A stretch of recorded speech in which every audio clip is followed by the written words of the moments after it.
Ɲame dugudenw caman de bɔra Juma ani Sibiri ka Mali ni Burkina donatɛmɛ fanga ɲɛmaw kunnabɛn. Masakɛ ninnu ye ɲɔgɔn lajɛ walasa ka AES bangeli ko waliya. Ka bɔ Ɲame pankuru jigiso la fo ka taga se ɲɛmaso la, Nigerikaw bɔra ka cari fan bɛɛ. U ka ɲɔgɔn ye kɛnɛ kan, laseli kɛra marabaga saba ninnu bɛɛ lajɛlen fɛ kelen kelen. Jamana sabaw ka cɛsiri ka wagati laban ninnu gɛlɛyaw kun, sɔrɔ yiriwali ani lakana sabatili da sera nin bɛɛ ma. An ka Général Tchani lamɛn, Niger masakɛ. Nisɔndiyalen don sabula n y'a jateminɛ k'a fɔ ko lakana ani kɛlɛ kunnabɛnni o bɛ ka matarafa AES jamanaw kɔnɔ. Kabini an ye bɛnkan sɛbɛn kɛ an ka jamana saba ni ɲɔgɔn cɛ lakanali hukumu kɔnɔna na, min ye kɛlɛ yɛrɛ yɔrɔ ye kɛlɛkɛ kɛnɛ kan. An ka jamana sabaw sɔrɔdasiw bi k'a kɛ ɲɔgɔn fɛ Liptako gouvernement fan fɛ, wa a jaabiw ka ɲi.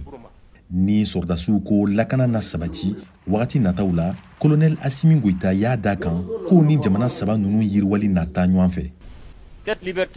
Taga ni ka segin minnu bɛna kɛ an ka jamanadenw fɛ fasow kɔnɔ, olu na sankɔrɔta ni yiriwa sira ye AES kɔnɔ. Sabula teliyala investissement bɛna kɛ bolifɛnw yɔrɔ, o n'a tali kɛ dugumasirako la, sanfɛtaw ani tɛrɛnko sira kan.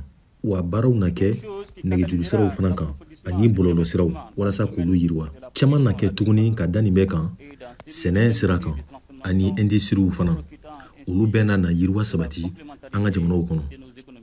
AES y'a ka ɲɔgɔn ye kɛ ka kɔn CEDEAO ta ye karidon. O min senfɛ o jamana ɲɛmaaw fana ko Mali, Niger ani Burkina Faso boli u ka jɛkulu la kɔlɔlɔ bi sɔn ka wara ni u y'a waliya. Omar Touraye, CEDEAO commission ɲɛma, ye misali ta sɔrɔko sira kan.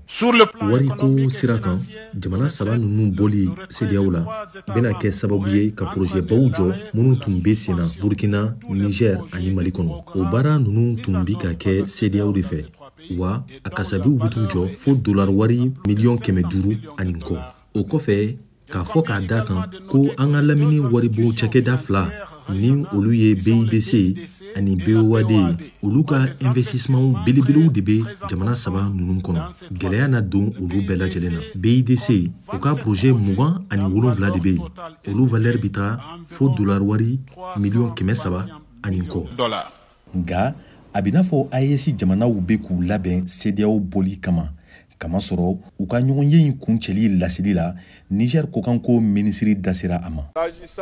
Min ye taganikasɛgiw ani baaraɲɔgɔnyaw ye ani CEDEAO jamanaw ni ɲɔgɔn cɛ, AES jamana ɲɛmaw y'a latigɛ ko minisiriw ka baara kɛ joona joona o ko ninnu kan walasa ka fɛɛrɛw sigi sen kan min na to u na se ka boliko CEDEAO la u kɔlɔlɔw kunnabɛn joona. CEDEAO ko a tɛna a ka nin bagabagali ninnu waliya fɔlɔ fo sangɛrɛ daminɛ. O min bɛ bɛn ni san kelen dafalen ye, u tun ye min di jamana saba ninnu ma k'u k'u hakili jagabɔ. Bɔlɔlɔ sanfɛ, jamanadenw caman y'u ka jɔrɔnanko yira. Kamasɔrɔ ko a mana taa dawuda fɛ, latigɛ ninnu kɔlɔlɔ na dadigi kɛ jamanadenw de la ka juguya. Alpha K, VOA Bambara tɔgɔ la.